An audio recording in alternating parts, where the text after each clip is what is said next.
आप मेहनत कीजिए, अपने आप को चैलेंज दीजिए कि 2 महीना के अंदर हमको करके दिखाना है, एक बेहतर परसेंटेज ला के दिखाना है और एग्ज़ाम के बाद जब आपका रिज़ल्ट आता है, तो रिज़ल्ट के दिन आपको मतलब कि उससे पहले आपको इतना मेहनत कर देना है ना कि रिज़ल्ट के दिन आपको पछतावा ना करना पड़े कि काश हम कुछ और मेहनत कर लिए होते।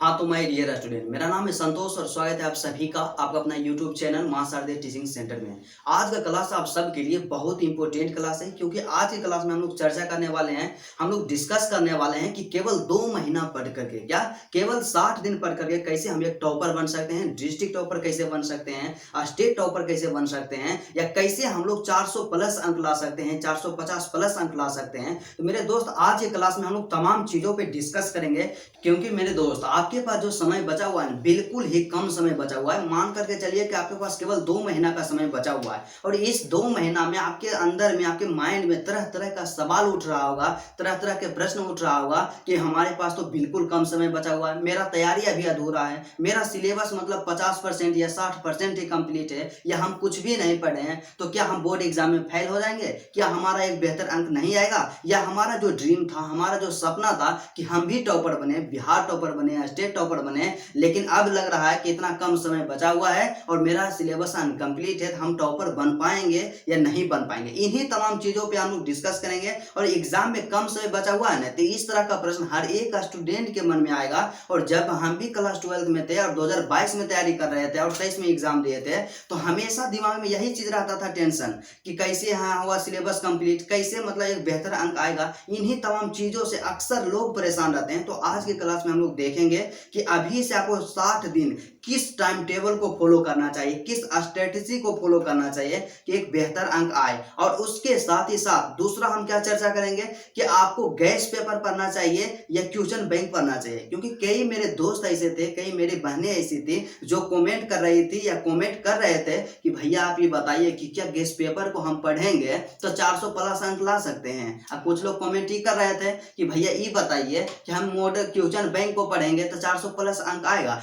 तो आज की क्लास में हम लोग डिस्कस करेंगे, बात करेंगे, आपको बताएंगे कि यदि आपको 2025 एग्जाम में एक बेहतर अंक लाना है तो आपको मॉडल पेपर पढ़ना चाहिए या क्वेश्चन बैंक पढ़ना चाहिए या गैस पेपर पढ़ना चाहिए। क्योंकि क्या होता है कि आप लोग अक्सर कंफ्यूज रहते हैं और कई सारे बुक को फॉलो करते हैं, और उससे क्या होता है कि आपका एक भी बुक कंप्लीट नहीं होता। तो इसलिए आपको गाइड करेंगे, हमेशा बताएंगे। और उसके बाद आज लास्ट यहाँ पे तीसरा जो पॉइंट हम लोग डिस्कस करेंगे मेरे दोस्त, कि आपको क्या करना चाहिए यदि आपको बेहतर अंक लाना है, बेहतर परसेंटेज लाना है, तो आपको किन किन चीजों पे अभी से बिल्कुल ही ध्यान देना है, उसको इग्नोर नहीं करना है। तो चलिए आज का क्लास बिना टाइम का इन्वेस्ट किए मेरे दोस्त स्टार्ट करते हैं। बस आपसे एक छोटा सा रिक्वेस्ट है, यदि आप मेरे चैनल पे नए हैं तो चैनल को आप लोग सब्सक्राइब कर लीजिएगा, और वीडियो पसंद आता है तो वीडियो को दिल से लाइक कीजिएगा। और मेरे चैनल पे आप नए हैं तो चैनल को सब्सक्राइब करिए लीजिएगा, लेकिन उससे पहले आप क्या कीजिए कि वीडियो को शुरू से लेकर के अंत तक देखिए, और यदि आपको अच्छा लगता है तो ही आप सब्सक्राइब कीजिएगा। तो ठीक है, तो चलिए हम लोग बात करते हैं कि सबसे पहला पॉइंट, और जो कि सबसे मोस्ट इंपोर्टेंट है, कि हमें 2025 एग्जाम के लिए, क्या हमें 2025 एग्जाम के लिए क्वेश्चन बैंक पढ़ना चाहिए या गैस पेपर पढ़ना चाहिए? क्या क्वेश्चन बैंक पढ़ना चाहिए या गैस पेपर पढ़ना चाहिए? क्योंकि ये दोनों यहाँ पे ऐसा पुस्तक है, ऐसा बुक है जिसमें हर एक स्टूडेंट कंफ्यूज रहते हैं। तो सबसे पहले आपको गैस पेपर के हम बारे में हम लोग आपको बताते हैं कि गैस पेपर आखिर होता है क्या। तो गैस पेपर जब आप किसी भी कंपनी का लिए होंगे, चाहे वह कोई भी प्रकाशन का हो, जैसे मेरे पास यहाँ पे दिया गया बीबीडी का गैस पेपर है, क्या बीबीडी का गैस पेपर है। तो गैस पेपर में जहां तक मेरा इंफॉर्मेशन है, मेरा नॉलेज है कि यहाँ पे क्या होता है गैस पेपर में, कि गैस पेपर यदि आप पढ़ते हैं तो आपको क्वेश्चन बैंक पढ़ने की कोई भी आवश्यकता नहीं है। क्योंकि गैस पेपर में क्या रहता है कि गैस पेपर में चैप्टर वाइज रहेगा क्वेश्चन दिल, तो उसमें क्या रहेगा, जो क्वेश्चन रहेगा पिछले वर्ष पूछा हुआ वो भी गैस पेपर में दिया हुआ रहेगा। मतलब सीधा साफ समझिए मेरे दोस्त कि गैस पेपर में क्या रहेगा कि आप जो भी गैस पेपर खरीदे होंगे, आप कोई भी आप चैप्टर निकालिए, उसमें लिखा रहेगा कि 2022 में पूछा गया, 23 में पूछा गया, 24 में पूछा गया, इस तरह से लिखा हुआ रहेगा। तो इससे सीधा सा साफ स्पष्ट होता है कि क्वेश्चन गैस पेपर में क्या रहता है, क्वेश्चन बैंक का भी प्रश्न रहता है। तो यदि आप गैस पेपर पढ़ते हैं तो आप क्वेश्चन बैंक नहीं पढ़िए, मेरा यही सजेशन रहेगा मेरे दोस्त कि गैस पेपर पढ़ते हैं तो सिर्फ आपको गैस पेपर पे फोकस करना है, क्वेश्चन बैंक पे फोकस नहीं करना है। क्योंकि आपके पास बिल्कुल ही कम समय बचा हुआ है और आप लोग ज्यादा रिसोर्सेज के चक्कर में रहिएगा तो आपका कुछ भी कंप्लीट नहीं होने वाला है। तो इसलिए अपना बड़ा भाई समझ करके आप लोग सजेशन मानिए कि आपको क्या करना है। यदि आप गैस पेपर पढ़ रहे हैं तो सिर्फ गैस पेपर पढ़िए, और आपको पता होना चाहिए कि क्वेश्चन बैंक हो या गेस्ट पेपर हो, किसी भी पब्लिकेशन का हो, कोई भी खराब नहीं होता है, अपने आप में बेस्ट होता है। तो आपको प्रयास क्या करना है कि एक ही रिसोर्स को फॉलो करना है, एक ही किताब को फॉलो करना है। तो यहाँ से स्पष्ट हो गया कि जो भी भाई गेस्ट पेपर पढ़ रहे हैं तो आपको सिर्फ गेस्ट पेपर ही पढ़ना है और इसको 110% कंप्लीट करना है। ये नहीं कि हम कुछ कंप्लीट कर लिए हैं और उसके बाद फिर क्वेश्चन बैंक में लग गए हैं, तो ऐसा बिल्कुल आपको काम नहीं करना है। अभी से आपको एक बेहतर अंक लाना है तो अभी से इसको पूरा 110% कंप्लीट करना होगा। और उसके बाद दूसरा यहाँ पे आता है क्वेश्चन बैंक। कई ऐसे भाई थे कि बोल रहे थे भैया ये बताइए ना कि क्वेश्चन बैंक हम पढ़ेंगे तो 450 अंक आएगा। तो देखिए आपको हम बताते हैं कि यदि आप क्वेश्चन बैंक पढ़ते हैं तो आपको गेस्ट पेपर को फॉलो नहीं करना है। क्या क्वेश्चन बैंक यदि आप पढ़ रहे हैं तो आपको गेस्ट पेपर को फॉलो नहीं करना है और आपको क्या करना होगा तो क्वेश्चन बैंक और क्वेश्चन बैंक के साथ साथ आप मॉडल पेपर को कंप्लीट कीजिए। और आपको हम बताइए कि हैं कि क्वेश्चन बैंक कैसे पढ़ना है, मॉडल पेपर कैसे पढ़ना है, किन किन चीजों पे ध्यान देना है। और यदि आप वीडियो नहीं देखे हैं ना तो डिस्क्रिप्शन में वीडियो का लिंक है, वहां से जाकर के आप लोग वीडियो को देख लीजिएगा, क्योंकि हम हमेशा आप लोग को गाइड करते रहते हैं। तो इसलिए हम बोल रहे हैं मेरे दोस्त कि यदि आप क्वेश्चन बैंक पढ़ रहे हैं तो गेस्ट पेपर आप कभी भी मत पढ़िए, क्योंकि आपका टाइम बर्बाद होगा। क्वेश्चन बैंक और मॉडल पेपर दो चीज पढ़िए। और यदि आप गेस्ट पेपर पढ़ रहे हैं तो सिर्फ गेस्ट पेपर पढ़िए। और गेस्ट पेपर जो होता है क्वेश्चन बैंक का भी आपका काम करता है, और जो MCQ क्वेश्चन रहते हैं 2025 के लिए वहां पे वो भी दिया हुआ रहता है। मतलब सीधा सा आपको यह स्पष्ट है, सीधा शब्द में कहें तो क्वेश्चन बैंक आपको पढ़ना है तो मॉडल पेपर क्वेश्चन बैंक दोनों कंप्लीट कीजिए। और गेस्ट पेपर यदि आप पढ़ रहे हैं तो ओनली वन आपको गेस्ट पेपर सिर्फ पढ़ना चाहिए, ठीक है। और उसके बाद दूसरा यहाँ पे प्रॉब्लम था मेरे दोस्त कि कई ऐसे मेरे भाई कमेंट कर रहे थे कि भैया क्या होता है कि हम अभी तक कुछ भी नहीं पढ़े हैं, हमारा सिलेबस क्या होता है अनकम्प्लीट है और हमको डर लग रहा है कि हम पास हो पाएंगे या नहीं हो पाएंगे। तो उनके लिए एक रामबाण इलाज यही है मेरे दोस्त कि आपके पास एक ही ऑप्शन है, या तो आप कोई भी पब्लिकेशन का गेस्ट पेपर खरीदिए, मतलब एक जो पॉपुलर पब्लिकेशन होता है गेस्ट पेपर खरीदिए और गेस्ट पेपर को एकदम शुरू से लेकर के अंत तक रट जाइए, ठीक है। और दूसरा आपके पास क्या ऑप्शन है, आप क्या कीजिए क्वेश्चन बैंक खरीद लीजिए और मॉडल पेपर खरीद लीजिए टारगेट का, जो दो को आता है। दोनों विकल्प में से कोई भी एक विकल्प को उठाइए और यही आपके पास एक लास्ट ऑप्शन है। और इस ऑप्शन को आप लोग गवा देते हैं, जितना टाइम को इन्वेस्ट करते हैं उतना आपके लिए हानिकारक होगा। और मेरा ऐसा 110% मानना है मेरे दोस्त, यदि आप गेस्ट पेपर या model paper plus question bank को कंप्लीट कर लेते हैं तो आपको एग्जाम में बेहतर करने से कोई नहीं रोक सकता। फर्स्ट डिवीजन का बात क्या होता है, क्योंकि आपको पता होना चाहिए कि एग्जाम में जो क्वेश्चन आते हैं ना तो लगभग 60% जो क्वेश्चन रहता है वो आपका क्वेश्चन बैंक से रहता है। तो 60% का मतलब कितना हो गया, यहाँ से सीधा सा हो गया आपको 300 नंबर, मतलब फर्स्ट डिवीजन। तो आप लोग फर्स्ट डिवीजन आसानी पूर्वक कर जाइएगा। तो आपको क्या करना होगा, यदि आप अभी तक कुछ भी नहीं पढ़े हैं और एक बेहतर अंक लाना चाहते हैं तो आप सीधा सा कीजिए, या तो गेस्ट पेपर आप लीजिए या तो मॉडल पेपर या क्वेश्चन बैंक, दोनों का कंप्लीट कीजिए। यही आपके पास एक लास्ट ऑप्शन है।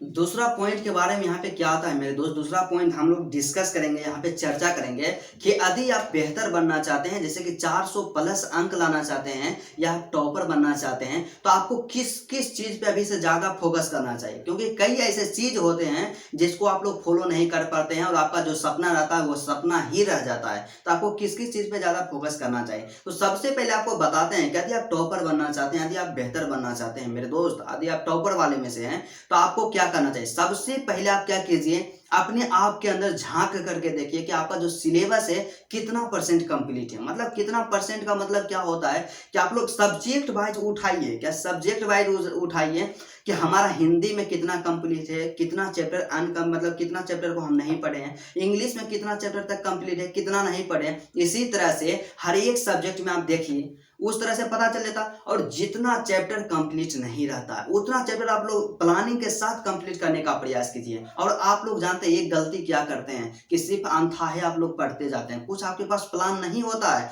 कुछ प्लानिंग कुछ स्ट्रेटेजी नहीं होता कि आपको कैसे पढ़ना है। आपको क्या करना चाहिए, एक स्ट्रेटेजी बनाना चाहिए कि आपके पास जो कितना समय बचा हुआ है, आपके पास 2 महीना का समय बचा हुआ, और इस 2 महीना में अपने आप को टारगेट देना है कि आपको कितना चैप्टर कंप्लीट करना है, किस सब्जेक्ट में कितना चैप्टर कंप्लीट करना है। और इस तरह से स्टडी आपको करना है। मतलब सीधा सा एक शब्द में आप समझिए, सबसे पहले आप क्या कीजिए कि आप कितना चैप्टर अभी पढ़े हैं, सब्जेक्ट वाइज आप लोग ध्यान दीजिए और उसको कंप्लीट करने का प्रयास कीजिए, ठीक है। और दूसरा चीज आपको क्या बताएंगे मेरे दोस्त कि देखिए, यदि आप बेहतर अंक लाना चाहते हैं तो आपको क्या करना होगा, सभी सब्जेक्ट पे कॉमन ध्यान देना होगा, सभी सब्जेक्ट को आपको बराबर लेकर के चलना होगा। क्योंकि देखिए, आपको एग्जांपल देकर के बताते हैं कि मेरा एक भाई था, उसका क्या हुआ कि मैथ में क्या है कि बेहतर अंक आया, मतलब 97 अंक लाया मैथ में, मतलब 97 मार्क्स। तो आप समझिए कि वो कमजोर स्टूडेंट तो नहीं होगा पढ़े में, लेकिन उससे गलती क्या हुआ, उसको डायरेक्शन नहीं मिल पाया मेरे दोस्त, कि वह सिर्फ क्या है कि 1 से 2 ही सब्जेक्ट पे ध्यान दिया, मैथ पे ध्यान दिया, फिजिक्स पे ध्यान दिया, केमिस्ट्री पे ध्यान दिया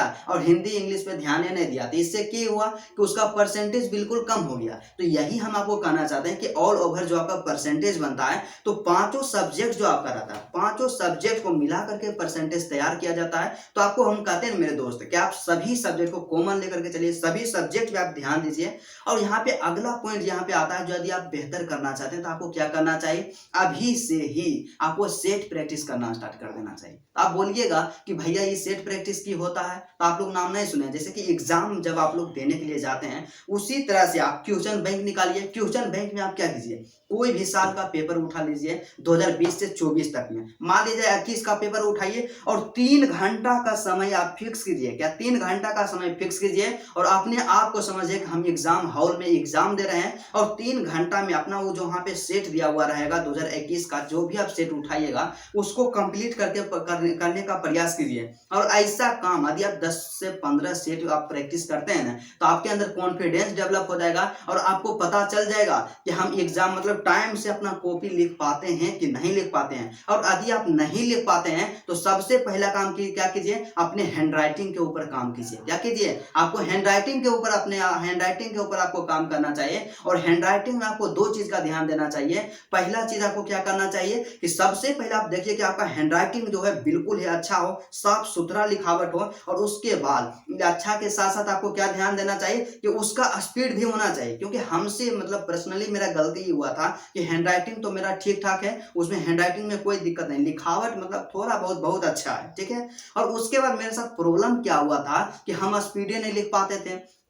तो एग्जाम गए, क्वेश्चन एग्जाम देने गए हम लोग, तो वहाँ क्या हुआ कि हैंड राइटिंग बढ़िया से लिख रहे थे ना, पूरा सदा करके एकदम डिजाइन से अच्छा से लिख रहे थे। लेकिन क्या हुआ कि हैंड राइटिंग में स्पीड नहीं होने के कारण मेरा क्या हुआ था कि हर एक सब्जेक्ट में एक क्वेश्चन छूट जाता था। क्या हर एक सब्जेक्ट में 1 या 2 क्वेश्चन छूट जाता था। और आप समझिए कि जब आप एग्जाम में क्वेश्चन को मिस करते हैं, क्वेश्चन को छोड़ के आते हैं, तो आपको पूरा में से पूरा अंक मिलेगा नहीं मिलेगा। आप क्वेश्चन के बारे में जानिए या ना जानिए, उसके बारे में आपको लिखना चाहिए। तो इसलिए मेरा सजेशन रहेगा, अपने छोटे भाई समझ करके आपको हमेशा सजेस्ट करते हैं, मोटिवेट करते हैं कि आपको क्या करना चाहिए कि हैंड राइटिंग पे भी आपको फोकस करना चाहिए। और सबसे ज्यादा जरूरी और महा जरूरी जो कि 110% आपको टॉपर बनाता है, क्या करता है, 110% आपको टॉपर बनाता है मेरे दोस्त, जो क्या होता है, रिवीजन। क्या रिवीजन रिवीजन रिवीजन। क्योंकि मेरे दोस्त क्या होता है कि आप नया चीज आप ज्यादा नहीं पढ़िए, वो आपके लिए बेहतर रहेगा। लेकिन आपको क्या है, नया चीज आप नहीं पढ़िएगा ज्यादा, वो आपको उतना नुकसान नहीं करेगा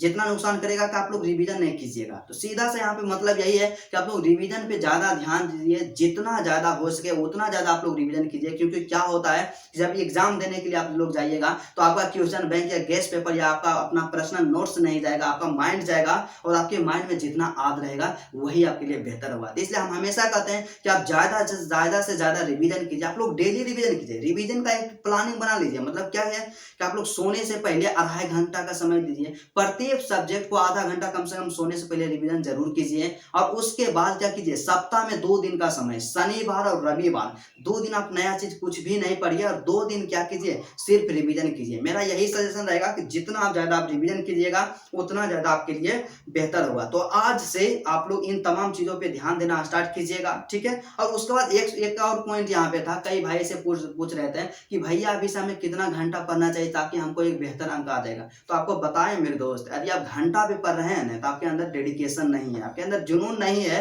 और यदि आपको मतलब सीधा सा समझिए ना कि आप बेहतर अंक लाना ही नहीं चाहते, क्योंकि आपको पता होना चाहिए कि आप पूरा साल कुछ भी नहीं पढ़े हैं, आपका 50 से 60% ही सिलेबस कंप्लीट है, तब पूरा साल का स्टडी आप केवल 2 महीना में पढ़ना चाह रहे हैं, कंप्लीट करना चाह रहे हैं, तो आपको घंटा देख करके स्टडी नहीं करना चाहिए, आपको टारगेट पे काम करना चाहिए कि किस तरह से एक दिन का टारगेट बनाना चाहिए, अपने आप को चैलेंज करना चाहिए कि इतना यहाँ पे टारगेट जो बनाया है, इतना टॉपिक को हमको आज खत्म करना है तो खत्म करना। अपने आप को आप चैलेंज दीजिए कि हमको इतना कंप्लीट करना है तो कंप्लीट करना है। जब तक कंप्लीट नहीं होता है तो आप तो पढ़ते रहिए, चाहे 3 बज जाए, 4 बज जाए या 5 सुबह हो जाए, लेकिन आप लोग पढ़ते रहिए। आपको दिन में पढ़ना अच्छा लगता है तो दिन में पढ़िए, रात में पढ़ना अच्छा लगता है तो रात में पढ़िए, कोई भी यहाँ पे दिक्कत होने वाला नहीं है। तो बस यही है कि अपना सबसे पहले टारगेट बनाइए, अपने टारगेट के ऊपर काम कीजिए और पूरा उसको कंप्लीट कीजिए। और लेकिन मेनली यहाँ पे बात किया जाए कि अभी से आपको 10 घंटा से कम नहीं पढ़ना चाहिए, चाहे आप साइंस का स्टूडेंट हो या आर्ट्स का स्टूडेंट हो या कॉमर्स का स्टूडेंट हो, आपको 10 घंटा से कम नहीं पढ़ना चाहिए। क्योंकि क्या होता है कि आपके पास टोटल 5 सब्जेक्ट है, और 5 सब्जेक्ट का मतलब क्या हुआ कि एक सब्जेक्ट आपको कम से कम अभी से 2 घंटा का समय देना पड़ेगा,